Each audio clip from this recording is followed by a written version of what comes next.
Because we need to spend $1 million. We Yes. need money to be spent, and we don't know what else to do with it.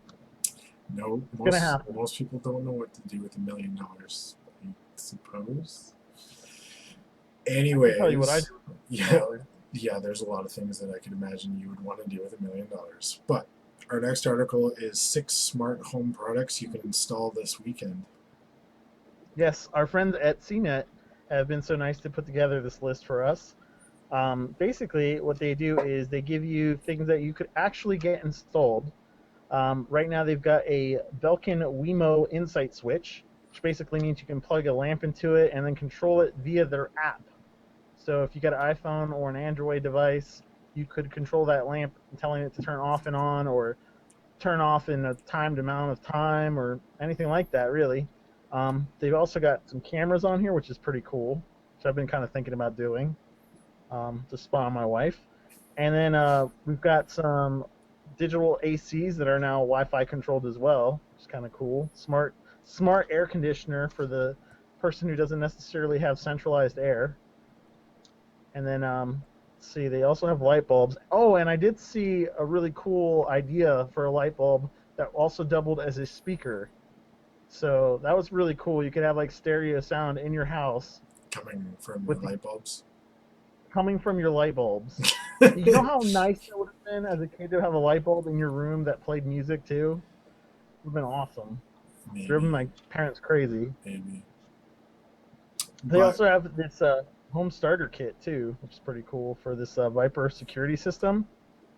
It's only $230, and you get a hub and you get all the security, like little motion trackers and window sensors. Pretty now, sweet. now Home Depot, I know in places like it have already started selling kits where you can have your house set up and run it from things like your phone, or have it set up to when you walk in the house, certain things go on, like the air conditioner will go on, lights will go on, or certain lights will come on, or the blinds will go up and down, and all that stuff. And that stuff's being sold commercially to home renovators right now.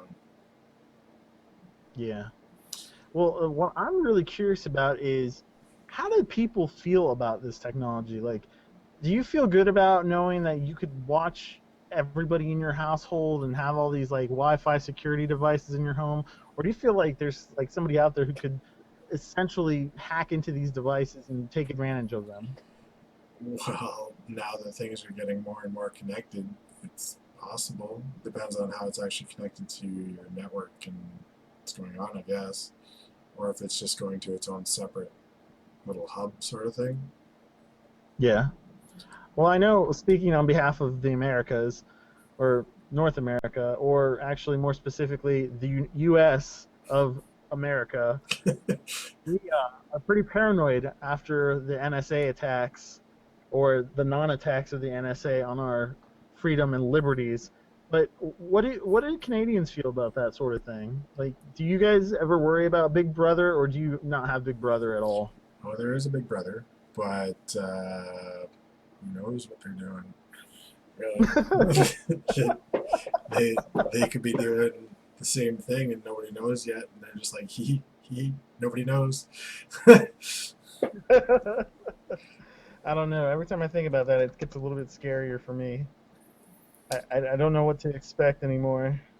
Yeah, well, I would not want security cameras all over my house. Like, what's the point? If somebody breaks in, okay, they broke in. You might as well just have one camera on your front door or your back door or whatever you want, and then they're already in there. They're already trashing your place. As long as you got some picture of them from the outside before they came in, why do you need to watch everything happening inside? You're gonna find out anyways. Yeah, exactly.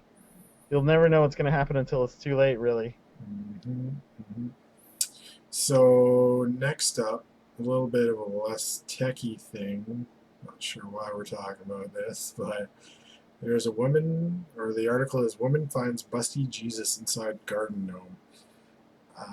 Kind of weird, kind of different. Yeah, so it's not really a tech news. It's more of just like insightful funniness. This lady was in her yard supposedly, and I guess she dropped it or she hit it or something happened. She broke her lawn gnome, which, in case you guys don't know, a lawn gnome in the States is this little adorable It's the yard same. figurine that people put them up. What? Same thing here. Garden gnome is a garden gnome. No, you guys don't have those. It's Canada. So we've got these gnomes, and they're really cheerful looking little creatures, or you can get the evil ones too. But anyways, it's like this porcelain figurine thing that you put out on your lawn, and it looks adorable. Well, she broke this thing open, and sure enough, inside, and I'll show you guys right here. It's creepy as hell. It's this lady. She's got this bust of Mary, I think. It's some sort of like religious Jesus figure inside of the lawn gnome. How does that even happen? But more importantly, what 25 things shouldn't you do naked? Yeah, Uh, lots of things you shouldn't do naked. But as yeah, far like as breaking the open lawn gnomes and finding Mary inside. somebody obviously wanted to do it as a surprise to some other random person. This lady happened to be that random person. I guess so. That would be That my makes a lot of guess. sense. That's the only way I can That see is that happening. that's bizarre to me. I'm still shocked by it. So next up, we have Chrome OS to get document scanning support. So I guess in Chrome you couldn't really scan to it. Like you could plug a scanner in and it wouldn't recognize it, maybe. Is that Well, what this is? Is that this is now an API that will detect USB and local area network attached scanners. now? Chrome a little bit more reasonable in the workplace, I think, and at home probably. So my question for this is, why is this amazing? Like, why is this actually a news article? Like, what makes this so special? Because shouldn't that kind of be a given for our day's operating systems? It should be. I don't understand why it's not. Yeah. So Like I would there, think that should be standard. Why is this now just happening? Why is this now just happening? I guess is the question I'm asking. yeah. Come on, Chrome, get your shit together. Come on, get with it, Chrome. And we know you're very like highly technological people at Google, but come on now, you just now figured out scanning. Maybe they were too busy going the other way. Because like my tablet that I'm using right now to read all this news, it can do quite a bit. Why don't I just take a picture? Maybe scanning That is yeah, maybe scanning is not even wanted or needed by lots of people. Like if I had a document that I needed to be able to read, why wouldn't I just lay it on a table and take a picture? yeah, exactly. Maybe that's where What? they're coming Why? from. Maybe, maybe that's it. Maybe there's this a deeper reasoning for this. Phase out old No. technology. Scanning seems like old technology, possibly. Why don't they have a scan from your phone to Chrome instead? Because that would be a lot more technologically advanced, I think.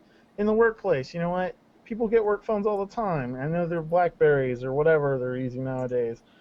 Just use your freaking phone and take a picture, and guess what? It gets sent to the cloud, and then you can just forward that to your email, and then you don't have to worry about a scanning API.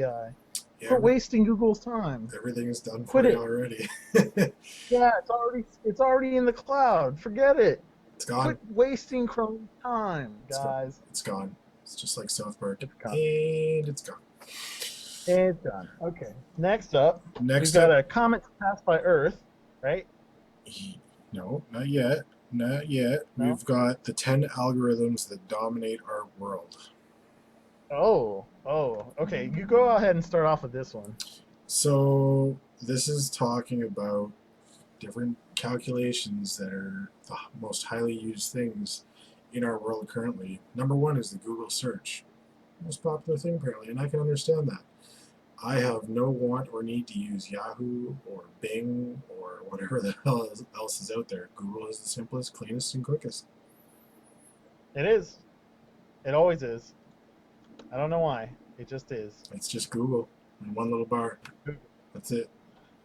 Okay. Number two, Facebook's news feed.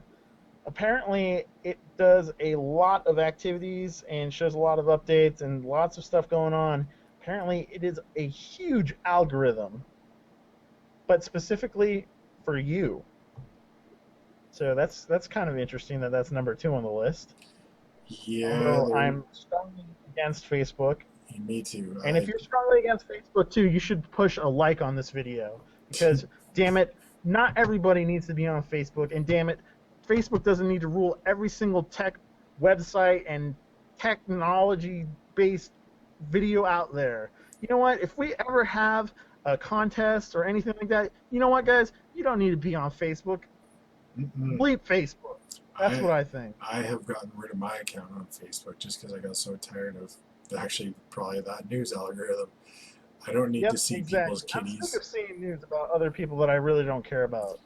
Oh yeah, I had to work twice today. Well, okay, that sucks. Good, bad, Yeah, whatever. that's your life. Not newsworthy. Get that out of here. You know what? I ate a Snickers today. I don't give a bleep about it. Okay? Nobody cares. Nobody wants to hear about your average mundane life. You know what I want to hear? Oh my gosh, today I just flew through the sky and just landed on my feet and I'm okay. That's amazing news. That's newsworthy. Not, oh yeah, my phone powered off twice and now I gotta get a new phone. Really? So the next algorithm is OkCupid date matchmaking. So with this one, they've got an interesting setup. You make your account, you answer a bajillion questions, and it's your answers, how you'd like somebody else to answer, and then how important it is to you. It pumps that all into one big data bank and spits out a number of how well matched you are with somebody else based on their answers, how much is important to them, and what they want from other people. And yeah, that's scary.